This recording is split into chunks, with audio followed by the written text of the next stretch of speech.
کوئی ہاتھ لگانے کی کوشش کرتا ہے، وہ بتاتا ہے کہ میں آپ کا اپنا ہوں، لیکن اسے اگر آپ کو اس کا جو ہاتھ لگانا ہے وہ آپ کو اچھا نہیں لگ رہا تو آپ اس کو منع کرو، اس کو غصہ کرو اس پہ، ٹھیک ہو گیا۔ کوئی کہے کہ یہ لو دام، چپ کر کر دو میرا کام، باتوں میں اس کی تم نہ آؤ، پہلے امی ابو کو بتاؤ، ان سے کبھی تم کچھ نہ چھپاؤ۔ اب یہ دیکھو، اگر آپ ابھی دیکھیں نا تو کچھ جو ہے بچے کھڑے ہیں اور ساتھ ایک آدمی ہے، وہ آپ کو کچھ قیمت دے رہا ہے اور آپ کو کہہ رہا ہے کہ میرا چپکے سے یہ کام کر دے، تو آپ نے ان کا کام کبھی بھی نہیں کرنا۔ اور یہ آپ کو بتا رہے ہیں کہ آپ کسی بھی انجان شخص سے کوئی بھی چیز نہ لیں، ان سے آپ خاص طور پہ ٹافی وغیرہ نہ لیں، وہ اگر آپ کو وہ چھونے کی کوشش کرتے ہیں یا آپ کو کوئی کام کرنے کو کہتے ہیں منع کرتے۔ اچھا جی، آگے دیکھیں سوالات۔ انجان کا کیا مطلب ہے؟ انجان کا مطلب ہوتا ہے جسے آپ جانتے نہیں۔ اور اگر سوال دوسرا پوچھا گیا، اگر کوئی آپ کو غلط طریقے سے ہاتھ لگائے تو آپ کو کیا کرنا چاہیے؟ اگر آپ کو غلط طریقے سے کوئی ہاتھ لگائے تو آپ کو اس کے اوپر غصہ کرنا چاہیے، اس کو اپنے آپ کو ہاتھ لگانے نہیں دینا چاہیے۔ جائزہ نمبر 4، سننا۔ کہانی غور سے سن کر سوالوں کے جواب دیں زبانی۔ ایک دن زید اور کنول امی جان کے ساتھ بازار گئے۔ بازار میں بہت زیادہ بھیڑ تھی۔ کنول نے امی جان کی انگلی تھام رکھی تھی۔ کنول کا دوسرا ہاتھ زید کے ہاتھ میں تھا۔ امی جان نے زید کو سمجھایا کہ بہن کا ہاتھ مت چھوڑنا۔ بازار کی رونق دیکھ کر زید یہ بات بھول گیا۔ وہ ایک جگہ رک کر کھلونے دیکھنے لگا۔ کچھ دیر بعد اسے پتہ چلا کہ وہ اکیلا رہ گیا ہے۔ زید ایک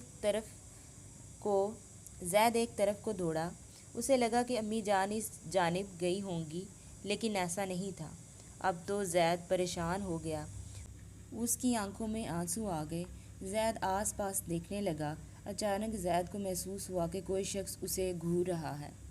پھر وہ شخص زید کے پاس آیا اور بولا، بیٹا تمہارے ابو تمہیں بلا رہے ہیں، میرے ساتھ آؤ۔ زید یہ سن کر ہوش ہو گیا، لیکن پھر اسے خیال آیا کہ میں تو امی جان کے ساتھ آیا تھا۔ یہ خیال آتے ہی زید نے شور مچا دیا، بچاؤ بچاؤ، یہ شخص مجھے پکڑنا چاہتا ہے، بچاؤ بچاؤ۔ یہ سنتے ہی وہ شخص بھاگ کھڑا ہوا۔ لوگ بھی اس کے پیچھے بھاگے۔ کئی لوگ زید کی طرف آئے۔ ایک خاتون نے اسے تسلی دی کہ بیٹا پریشان مت ہو، مجھے بتاؤ کیا ہوا تھا۔ زید انہیں پوری بات بتا ہی رہا تھا کہ بھیڑ دیکھ کر اس کی امی بھی پہنچ گئی۔ زید فوراً اپنی امی کے گلے لگ گیا۔ اب یہ دیکھیں سوالات پوچھے گئے ہیں۔ کون کون بازار گیا تھا؟ جی، امی اور ان کا ایک بیٹا اور ایک بیٹی، جس میں کیا کردار ہے؟ زید اور دوسرا جو ہے کنول۔ دوسرا سوال ہے زید سے کیا غلطی ہوئی تھی؟ زید کی امی نے اس کو سمجھایا بھی تھا نا کہ اپنی بہن کا ہاتھ نہیں چھوڑنا، لیکن وہ جب بازار میں وہ کھلونے دیکھنا شروع ہو گیا تھا، اس وجہ سے وہ یہ غلطی کر بیٹھا۔ اچھا جی، زید کی امی نے اسے کیا سمجھایا تھا؟ زید کی امی نے اسے سمجھایا تھا کہ آپ نے اپنی بہن کا ہاتھ نہیں چھوڑنا۔ زید کو ایک آدمی پر شک ہوا تو اس نے کیا کیا؟ زید کو شک ہوا نا کہ وہ تو اپنی امی کے ساتھ ہے اور یہ شخص مجھے اپنے ابو کا کہہ رہا ہے کہ وہ آپ کو بلا رہے ہیں، تو اس نے کیا کیا تھا؟ بچاؤ بچاؤ کہنا شروع کر دیا تھا۔ آپ زید کی جگہ ہوتے تو کیا کرتے؟ کم از کم 3 باتیں بتائیں۔ اچھا، اگر ہم زید کی جگہ ہوتے تو ہم جو ہے شور مچاتے، اس کے علاوہ ہم لوگوں کو اکٹھا کرنے کی کوشش کرتے اور اپنی امی کو ڈھونڈنے کی کوشش کرتے۔ سوال نمبر 2 ہے اپنی پسند کے کھیل کے بارے میں بتائیں، پسندیدگی کی 3 وجوہات بھی بتائیں۔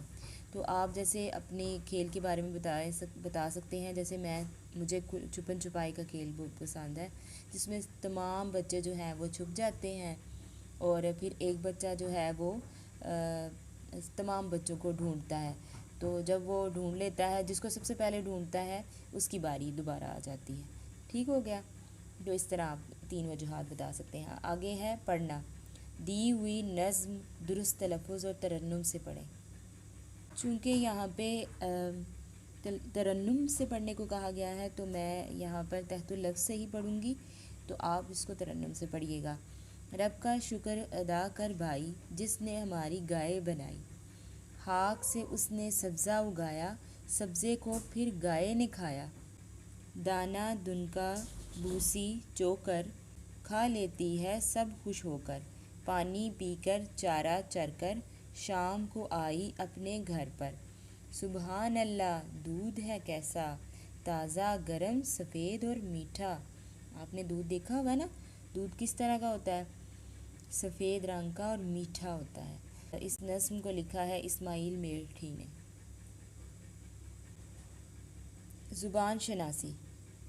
سوال نمبر 4، گا، گی یا گے لگا کر جملے مکمل کریں۔ میں اور میری بہن ابھی چھوٹے ہیں، لیکن ہمارے ارادے بہت اونچے ہیں۔ ہم بڑے ہو کر اچھے اچھے کام کریں گے۔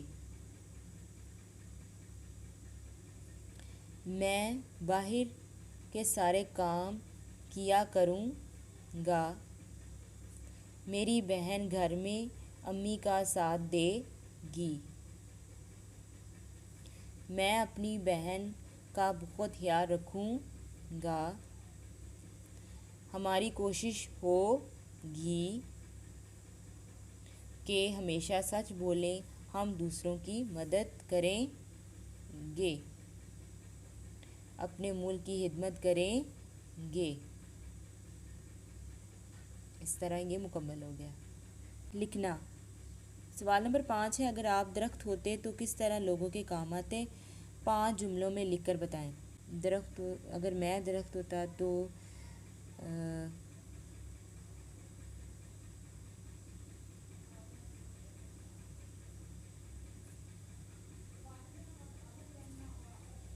تو مسافر کو سایہ دیتا۔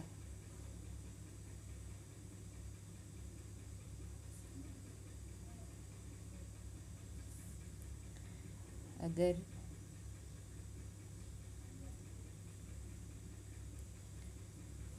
درخت ہوتا تو میری لکڑی جلانے کے کام آتی۔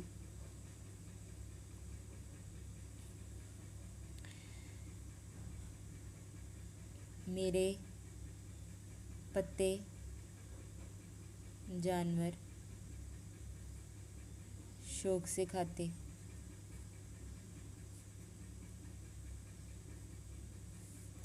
میری لکڑی سے فرنیچر بنتا۔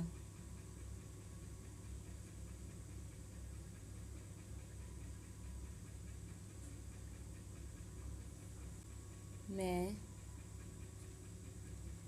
تمام انسانوں اور جانوروں کو آکسیجن دیتا۔ اس طرح یہ جو کام ہے مکمل ہو گیا ہے، اور مجھے امید ہے آپ کو سمجھ بھی آ گئی ہوگی۔ اس کے ساتھ مجھے دیں اجازت، اپنا خیال رکھے گا، دعاؤں میں یاد رکھے گا۔ اللہ حافظ۔